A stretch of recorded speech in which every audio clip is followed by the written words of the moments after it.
Hey man, what's up? How come you didn't come to school today? Yeah, I'm at a cremation right now. A relative of mine was home alone. He slipped in the washroom and died. His family was too late and couldn't save him. It's alright man, take care man. Yeah, see you later, bye. Hey, what's up?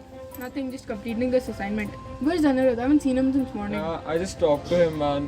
One of his relatives slipped in the washroom and died. His family were too late to reach to him.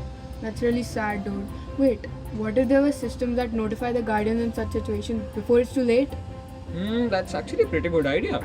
We could totally use like decibel sound sensors for that. Yeah, one in each room, powered by AI to detect if it's an emergency or not. Yeah, and they all could be connected to a common hub, which would then detect the signal and send it, ring the alarm. There would be a window of like 30 seconds. If in case it is a false positive, they could stop it. After the emergency is detected, it notifies the guardians, security guard, neighbors, or if someone lives alone, directly to the authorities.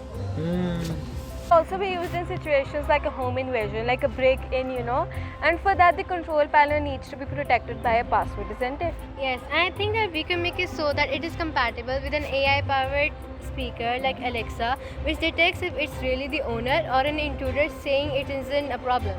True, and it also needs to be powered by a UPS so that even after a power cut, it still works. The notifications can be sent by SMS or the designated app. The designated app would have an option to call via AI speakers, via home, or directly call the authorities. I agree, and I think we should make the signal between the hub and the app encrypted so there isn't any stoppage or there isn't any tracking for that.